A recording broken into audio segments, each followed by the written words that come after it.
This week I'm going to show you how you can make some really cool pictures using water droplets. Adorama TV presents Digital Photography One-on-One, where we answer your questions. Here's your host, Mark Wallace. Hi everybody, welcome to another episode of Digital Photography One-on-One. I'm Mark Wallace. Well, a few episodes ago, we made an episode about shooting indoors because it's getting a little bit chilly and people wanted to shoot inside. And so Paul from Miami, Florida actually saw this and he wrote in and said, do you have any more suggestions for shooting inside on a rainy day? Well, Paul, I know you don't get snow there, but you do get some rain. And the fact is, it's actually raining here in Phoenix today. And so we thought, hey, let's do something with raindrops or some water.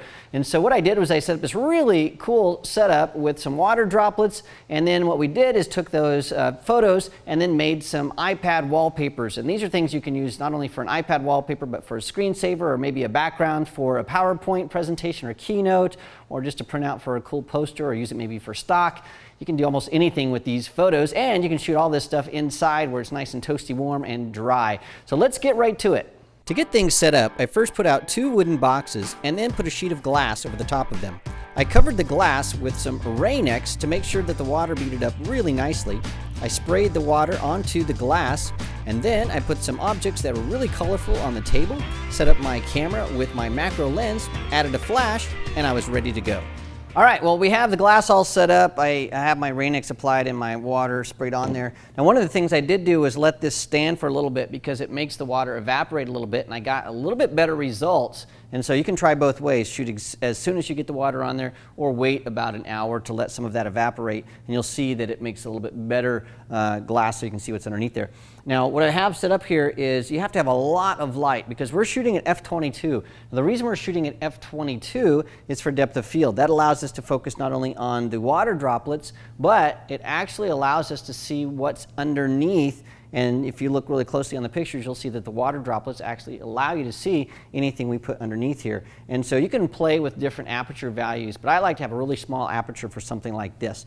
I've got my macro lens set up. I have this on manual focus, and my tripod is set. And so now all I have to do is, I've already got my flash set up. Now the flash is over here at this angle, by the way, because of the angle of incidence. I don't want to have this where I'm reflecting a bunch of light. So I'm sort of just skimming this light in so that the reflection goes out the other way, and so that is what we're doing. So the angle of incidence, the angle of reflection are the same, so putting it at this weird angle helps to make sure I don't have anything crazy. Now you can use different modifiers. We just wanted lots of light, so we just used this normal modifier. And you can use a speed light, you can use a studio strobe. This is a quantum flash, but you need a lot of light, so you might have to put a light pretty darn close. And even better, if you have a macro flash, you can use that.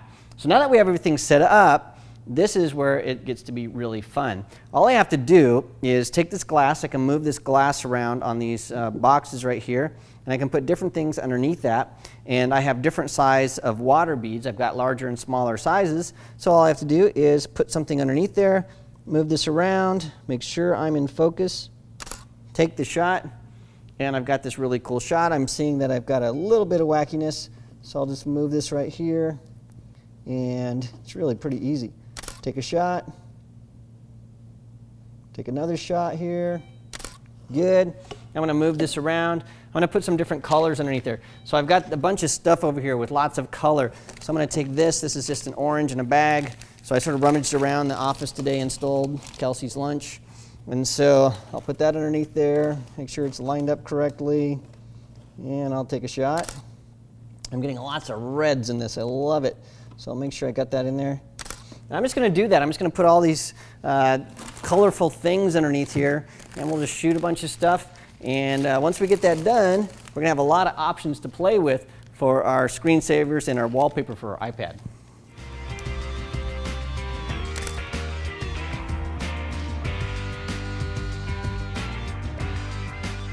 Now, one thing I think would look really cool is this Rain-X is all about rain. And so I'm going to put this underneath here upside down, and this glass is, or these drops are actually going to flip over the Rain-X, and so we'll be able to read Rain-X inside the raindrops. So let me get this set and check out how cool this is.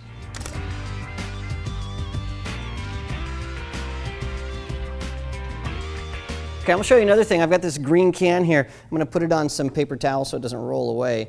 And now that I have that there, it's in position. Now I can actually just start shooting a bunch of shots. So I've got that shot. Now instead of moving what's underneath, I'm going to move the glass so I get larger and smaller drops of water. And since it's all in focus, I'm good. And so that will also give me some options. All right, and in addition to moving around the glass here, you can also move the object around. So I've got this little red solo cup here. So I'll make sure it's red. Then I'll get some white in there, move it around. Good. I'm just going to position this differently. And doing this, it's going to give me a lot of different options.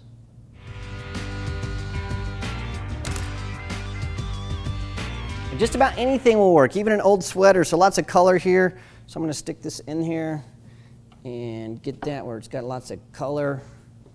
Position that. That's cool. And I'll just shoot a bunch of this because who knows what we're going to get. We're going to get some greens, some yellows, some grays, some pastels maybe. All right, now that I have all these shots, I'm going to throw them in the Lightroom and really oversaturate them, add some clarity and sharpness to really give it some punch. Let me show you how to do that really quickly. All right, I've taken all of those photos that we took and thrown them into Lightroom, and then I went through and picked out the ones that I thought were the best. And let me show you how I've processed these. And so I'm going to take one of these that is not processed at all.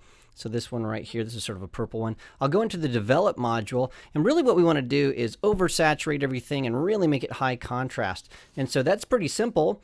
The first thing I'm going to do is maybe take the exposure up to brighten it up a little bit, and then I can go in here and throw in some recovery a little bit. I'm just doing this sort of to taste, and so there isn't an exact way to do it. So I'm going to make sure these blacks come in to really get those colors to really pop. I'm going to really increase the clarity here, and that's going to make it really, really sharp. And so this is something you wouldn't want to do with the portrait, and really crank up the vibrance to make those colors pop, and then even more saturation. So I'm watching to make sure these reds don't bleed out underneath here, but I'm really, really pumping those up. Now the other thing that's going to really make a difference is down here on the darks.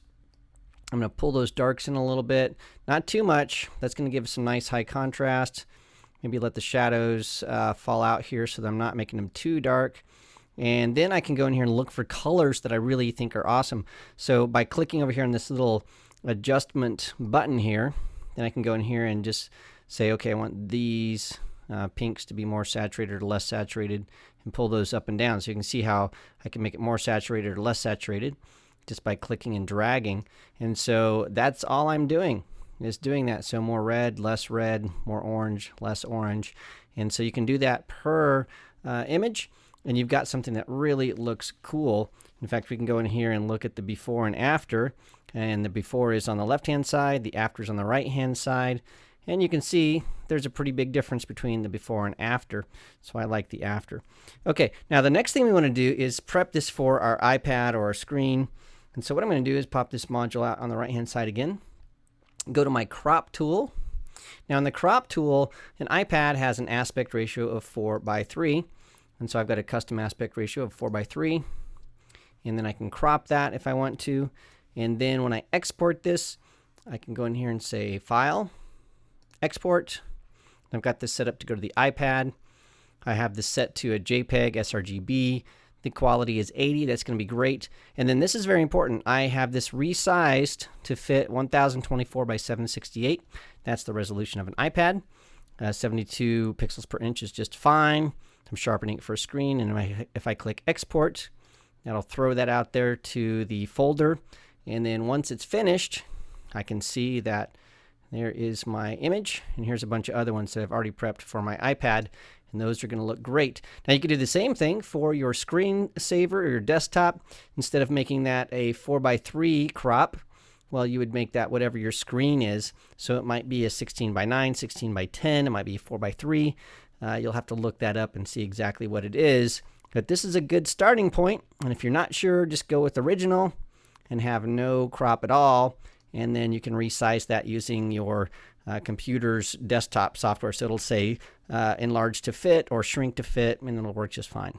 Well, those are really fun. You can see it's very, very simple, very easy. Now, you don't have to use Lightroom to do all the stuff I just did. You can use any application that edits photos. You just want something that allows you to increase the saturation and sharpen things up. So Photoshop Elements or Photoshop or Aperture or just about anything you can get your hands on is going to do the job. And you can see they're awesome photos. Well, thank you so much for the question, Paul, and thank you so much for joining us this week. This episode is brought to you by Adorama TV. Visit the Adorama Learning Center where you'll find photography tips and techniques, links to the gear used in this episode, and related videos. For all the latest photography, video, and computer gear, visit Adorama.com. And the next time you're in New York City, visit our store located on 18th Street between 5th and 6th Avenue.